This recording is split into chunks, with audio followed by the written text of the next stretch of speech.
Hello and welcome. Thanks for joining us. Interleague Baseball on MLB The Show.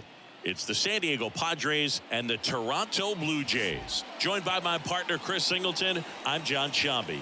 The first half of the All-Star break is behind us, and partner, it's go time in the second half. And if you want to be playing meaningful games at the end of September, you got to put your head down and grind for the next 8 weeks. Just about set to go now. And towing the slab here, Alek Manoah. How about a scouting report on him? Yeah, he's definitely had a struggle so far this year, as evidenced by that inflated whip. But he's going to have to find a way to limit the base runners, put his team in a position to win a ball game. So we know he's prepared. We know this guy's a competitor, and we'll watch how he works in this one. Stepping in for San Diego, Ha-Sung Kim.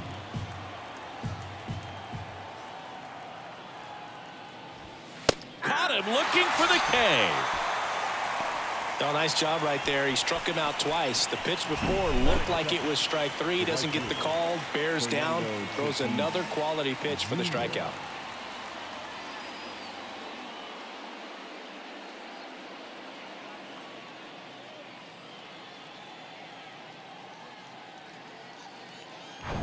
Now it's Fernando Tatis Jr.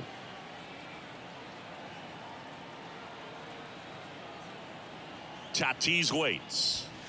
On the inside corner for a strike.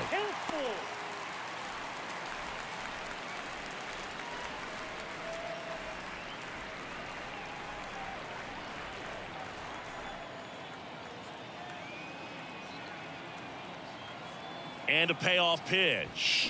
Hacks and misses. It's a strikeout. Well, anytime you can punch out the top two guys in a lineup to start an inning, got to be feeling pretty good out there on the mound, because when you think of just having a distraction, table setters on the base paths, and all of a sudden you're dealing with the number 3 hitter, any distraction can cause you to serve up a cookie, and instead of it being a solo shot. And the throw to first is there to put an end to the inning. 3 up, 3 down for San Diego. Now the Blue Jays will get their chance. No score. It's Major League Baseball, and it's on the show.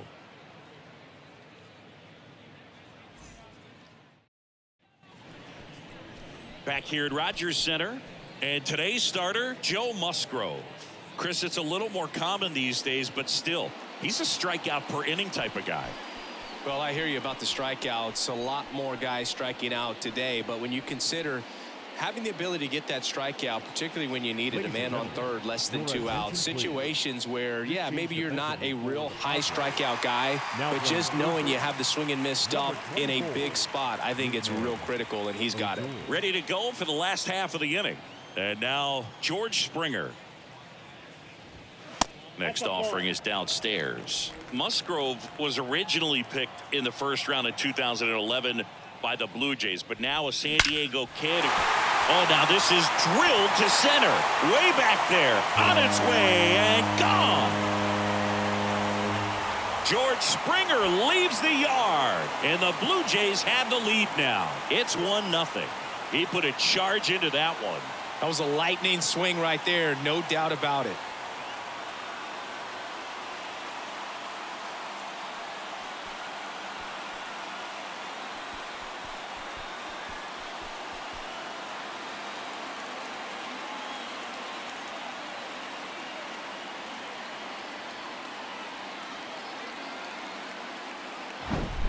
A good hitter gets pitch recognition early. He saw exactly where that was going to be. The challenge, not get over anxious and come out of your swing. He stayed on it and got all of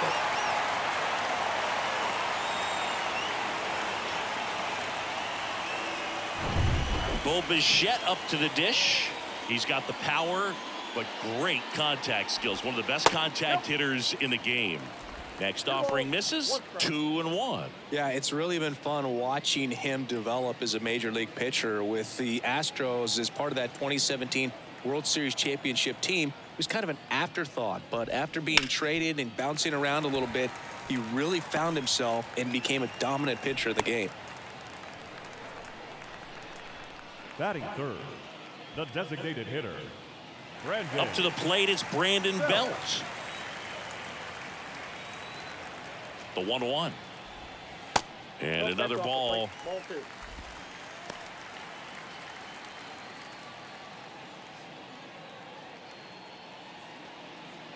Nobody out. Runner at first. And that one fouled off.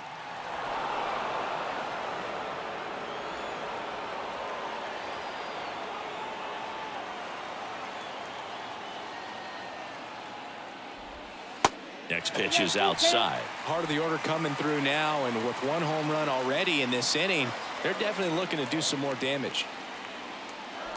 The 3-2 is off the outside edge, and that is ball 4. No, now he's got 2 runners on after that walk, and things can get out of hand in a hurry in these situations, so he's going to have to find a way to get back into the strike zone. Here's Vladimir Guerrero Jr.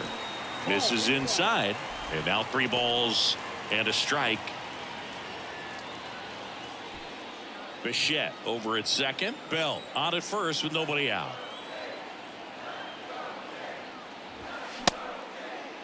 Started at the 3-1. Now a check.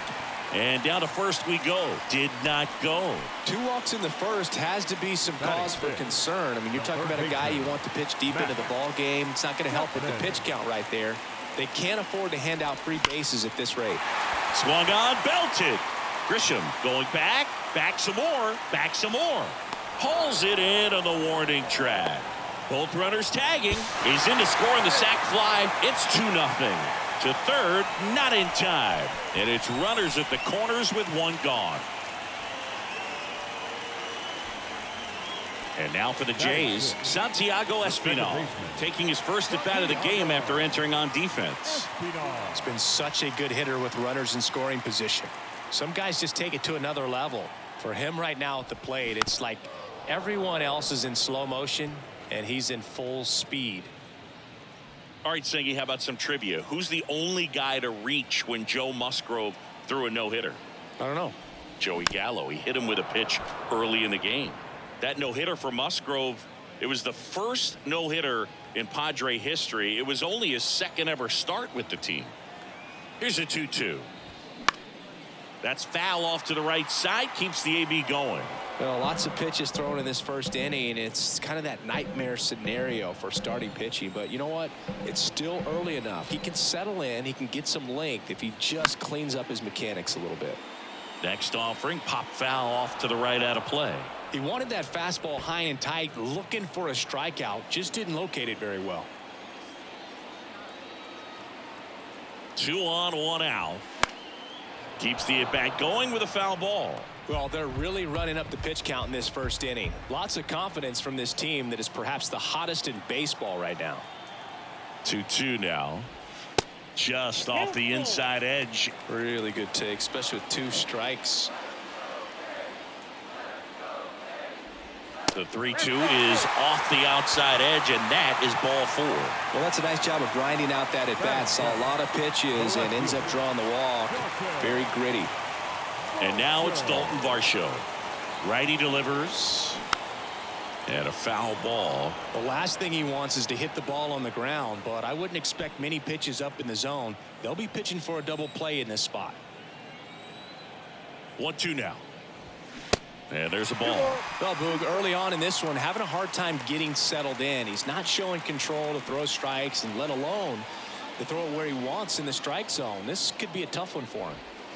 Next pitch downstairs, and a full count now. Bases loaded, 1 away. Next offering is fouled back.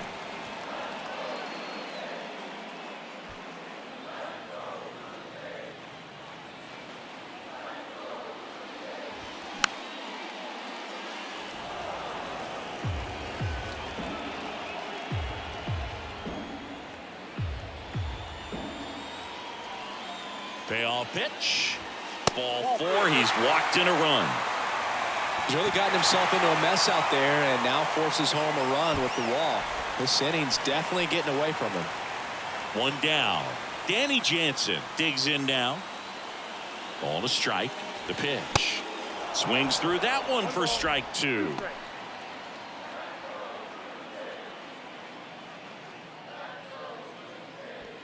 One out, bases full.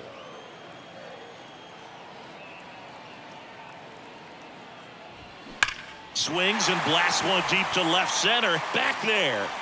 Out of here. And that's a grand slam.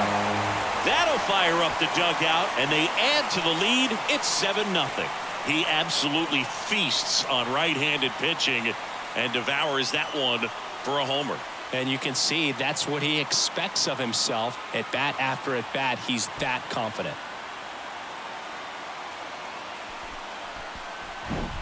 Well, a great job here of staying within himself. You know that if you get a knock, you're going to drive in a couple. So stay focused on that. Well, he does more than just a knock. Hits the grand slam, the drive in 4. Really good job at the plate. Bob Melvin hands the baseball over. Joe Musgrove is done in this one, and we'll be back with their first arm out of the pen after a quick break.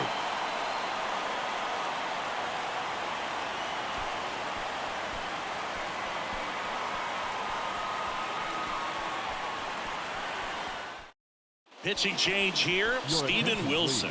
He's into the game with the bases empty. Number 36, Steven Wilson.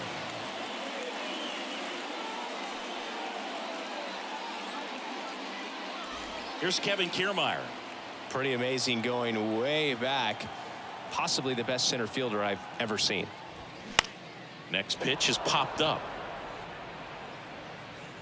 And makes the grab. And there's 2 away. The right fielder, number 4. Let's take a look at the lineup for the Blue Jays. And a big part of it, a guy with a great track record, George Springer. Well, Boog, there aren't many guys who have a flair for the big moment like he does. I mean, batting over 400 with runners in scoring position. Are you kidding me? I know it's not guaranteed or an automatic, but I hope we get to see him in a close late game situation with runners in scoring position and just see, is he? Oh, now a great stop. Gathers and throws, and that's a nice play to end the inning. This guy's anticipation is off the charts. Don't see many shortstops better than that. Great job to complete the play and end the inning. Top of the second, so digging in now for San Diego, Rougned Odor. Well, every pitcher wants a run support, and having a lead is nice, but it can be challenging for some guys. I think keeping the mindset to attack instead of trying to be too fine and have too much finesse, go after hitters and get quick outs. 1-1 now. Swing and a miss. They've got a potent lineup, and when you think about teams capable of rallying from this kind of deficit, they're right at the top of the list.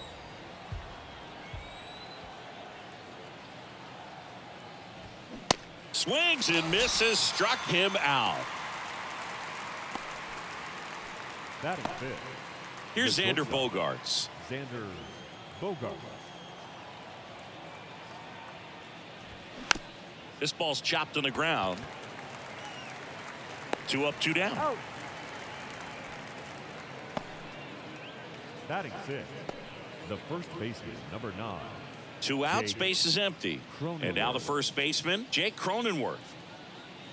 Jake Cronenworth, a Michigan kid. He played at the University of Michigan. Rays took him in the 15 draft in the 7th round. Grew up playing a lot of hockey. Eventually made his big league debut with the Padres. Chris, he's been an all-star twice.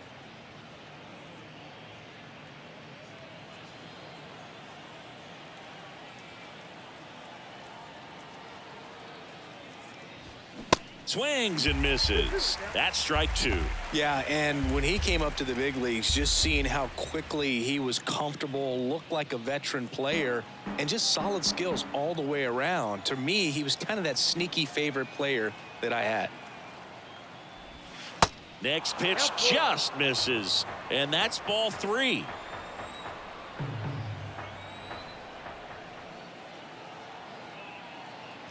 The right-hander gives up the 2-out walk. Well, 2-out walks are never good, especially when you're trying to get back into that dugout. But he's still in a good spot. He's just got to refocus and deal with the bottom of this order. And here comes the power-hitting catcher, Gary Sanchez.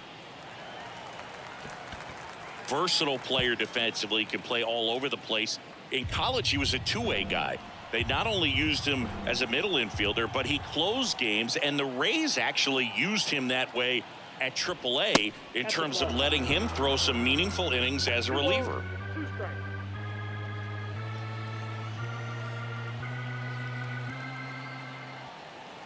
Kicks and deals. And now the count filled up 3-2.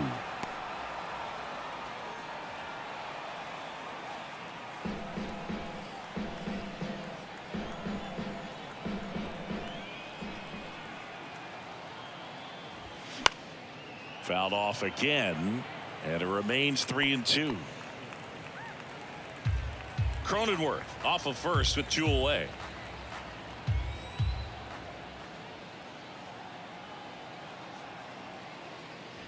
And that's ball 4. So here we go again with the walks. It's been a real struggle finding the zone for him in the past. Now, even if they get out of this jam, these walks add pressure and stress to the entire team. Now it's Matt Carpenter. The 1-2. That one 95 to finish him off. Padres leave a pair. Not going their way. It's 7-0.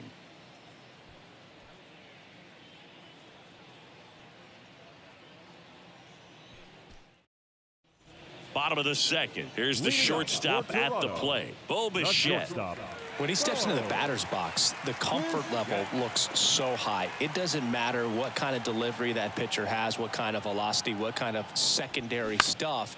He is so settled in there. He owns the home plate area. Odor throw to first. That's 1 out, the bottom of the second. Now batting, the designated hitter, Brandon Belt. Brandon Belt next up for the Blue Jays. He walked and came around to score his first time up.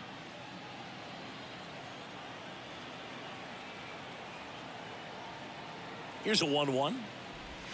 Next offering misses down and away. Nowadays, with advanced metrics and increased use of moving the infielders around, defense isn't necessarily about making errors. Are you able to get to the ball? Are you able to position fielders where guys hit the ball, but within the new shift rules?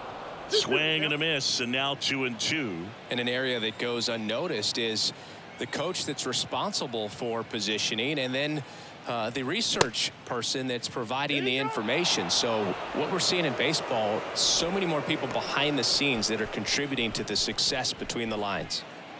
Vladimir Guerrero Jr. now. The first baseman, Vladimir.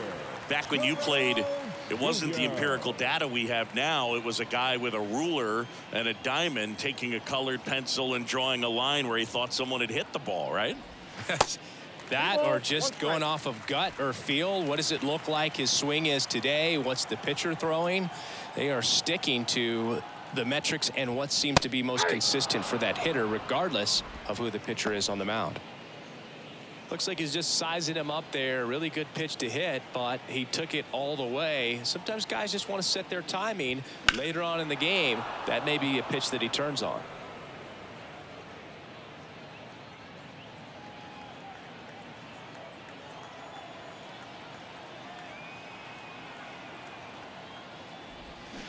Goes down swinging for the strikeout. Pulled the string on the changeup. I think the key is arm action on the changeup. When you can sell it like a fastball, you drop the velocity, you get the swing and miss, and you walk off the field.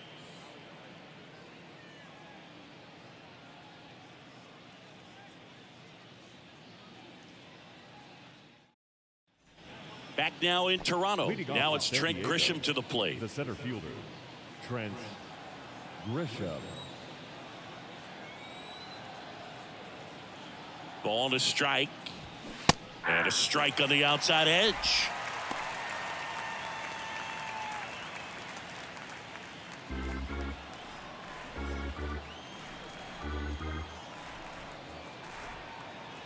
The 1-2. And that just misses. No, he's not afraid to fall into a 2-strike count. Knows the strike zone very well, so much so that I think umpires will look at him and determine whether it's a ball or strike, if he swings or not.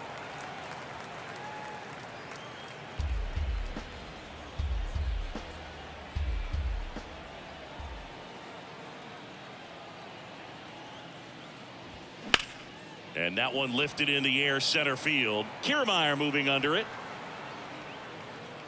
And it's caught for the out. The batter, number 7, second baseman, Ha-Sung Kim now at the plate. He was a strikeout victim his first time.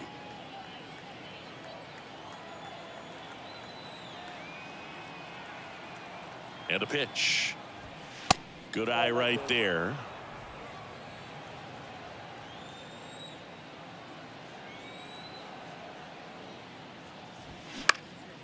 This one in the air, center field. Kiermaier trying to get there. Grabs it on the run. 2 down.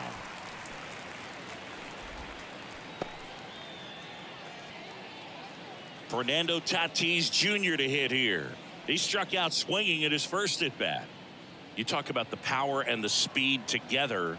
Well, we knew he was going to be a stud just coming up, making his way through the minor leagues, and quickly at this level, an impact player. Kiermaier moving under it. Brings it in for the 3rd out.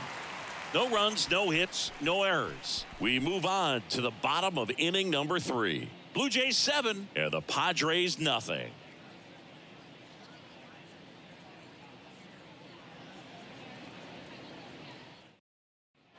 And welcome back as we go to the last of the 3rd. Now it's Matt Chapman.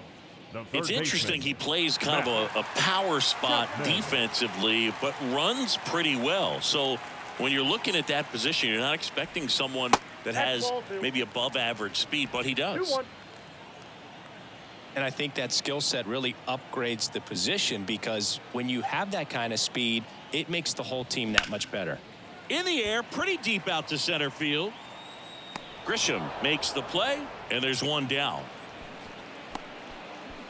The batter, number 5, second baseman. And here is Santiago Espinal. The walk and a run scored his first time.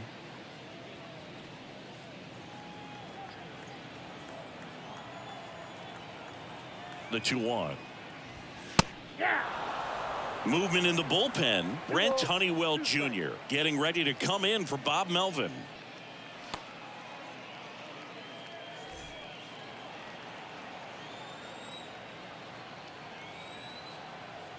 Two now. Good eye in that spot.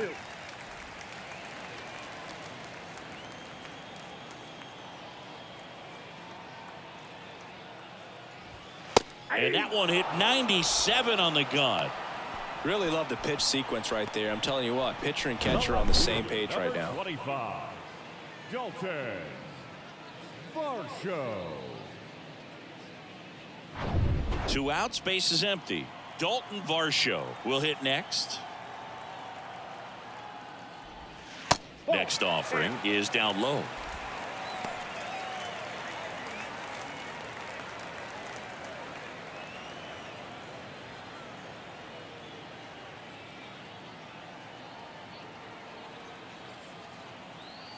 The pitch. 3-1, and he couldn't come up with it.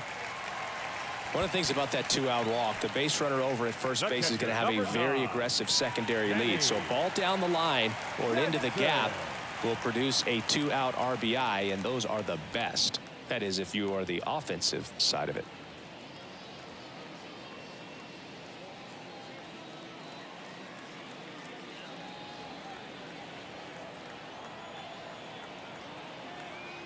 One, 2 now. And that's outside.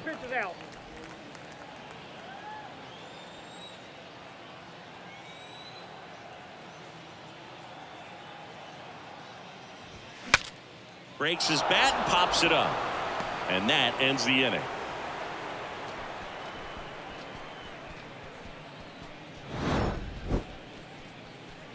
Blue Jays held in check, but they're still in control. It's 7-0.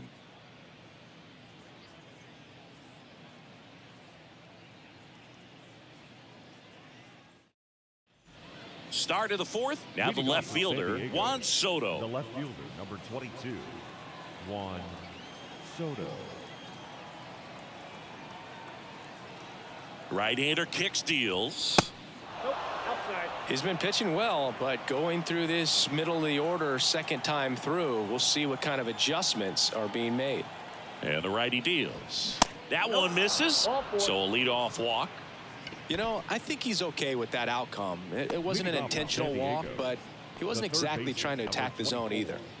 Man at first, Rougned Odor getting ready to hit. He's 0 for 1. If you're going to get something going, this is the time to do it. You get the leadoff man on. Everybody's got to look over the shoulder and say, I'm just going to keep the line moving. Don't try to do too much. Next offering way upstairs.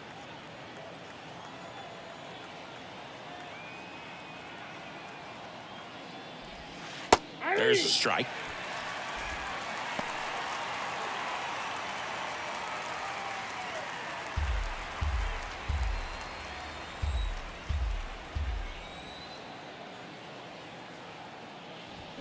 And it's filled up.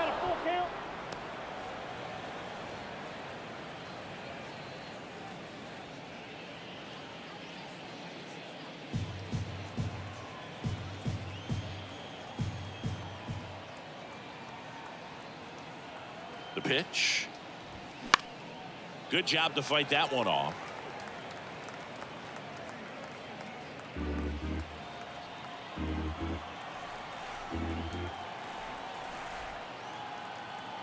Here comes a pitch. Swings and misses. Now 1 away.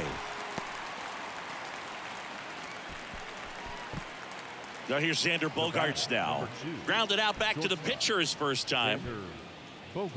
Bogaerts, who wears that number 2 on his back for his idol, Derek Jeter. And a pitch. He goes down looking. The first baseman, number 9. Jake Cronenworth, the next up for the Padres. Worked a walk at his first trip to the plate.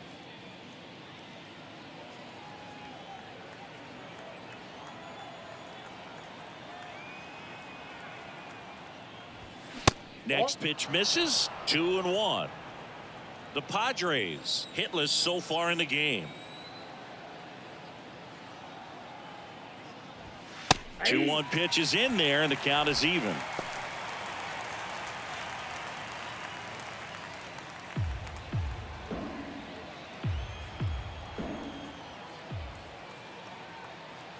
At the belt and fires. Still 2-2 after the foul ball.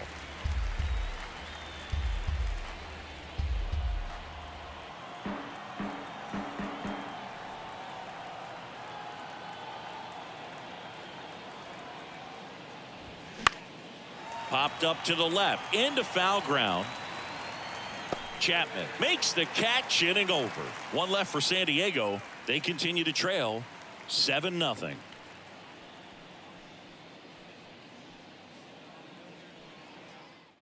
Welcome back, and they turn to a new arm as we kick off the bottom of the 4th. Brent Honeywell Jr.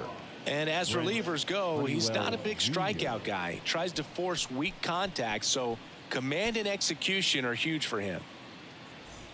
Here's Kiermaier now. We talk about guys with good speed, and definitely he has it. But pushing the offense aside for just a second, Chris, it's the defensive side that I think the speed factors in the most.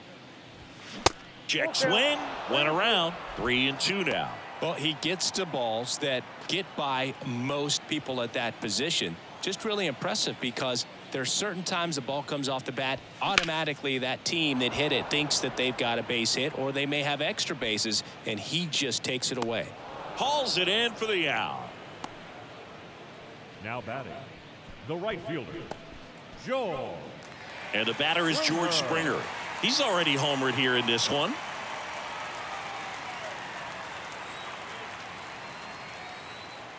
And the right-hander's 3-1. That one ripped. And it hits the fence. Well, when you fall behind in the count, you've got to come into the zone, and then guys have a better chance of hitting the ball hard like he did right there.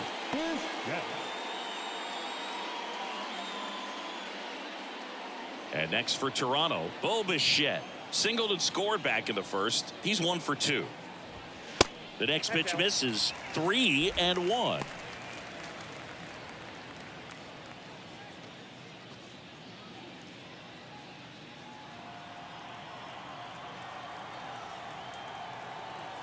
Right-handed reliever. Fouls one away, and now 3-2. Instead of letting the hitter get his arms extended, tied him up a little bit, slightly up, slightly in. Righty to the plate. Lifted in the air, right field. Tatis snags it for the second out. Now batting, the designated hitter, Brandon Belt. Now it's the Toronto designated hitter, Brandon Belt. A strikeout and a walk. And he deals. Awkward swing there from the big left-handed hitter. Off balance as well. Pitch misses inside, and the count is even 2-2. Springer off of first with 2 away.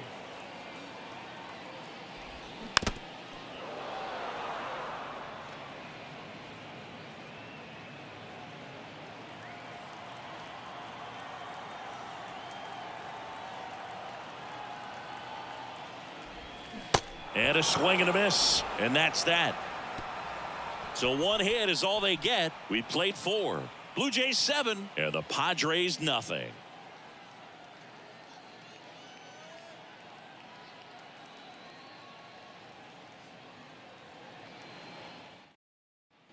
Back here at the ballpark, top 5, John Sciambi with Chris Singleton. And leading it off, Gary Sanchez.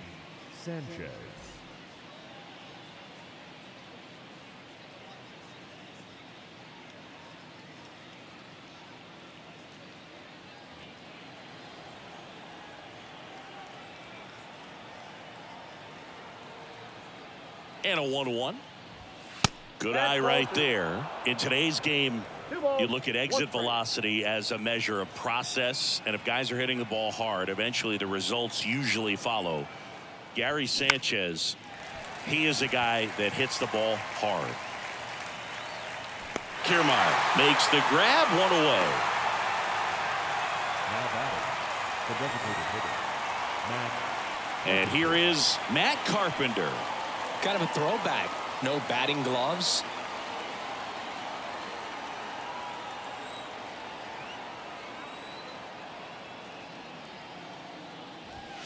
The next offering misses. 2-1.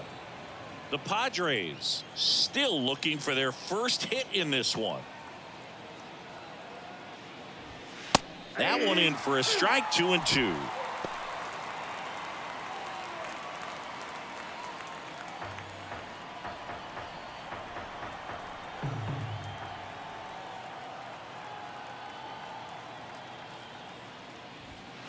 Just missed. I don't know how you take that one after the called strike on the corner, just a little bit off the edge.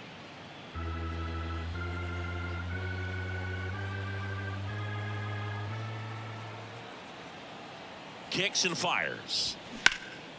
And that one hammered. Kiermaier going back some more, Pulls it in on the warning track. Man, I love that route. The ball was smoked. He knew he had to get back to the track right away. Turned his back on the infield. Got to the spot, turned around, and made a nice catch.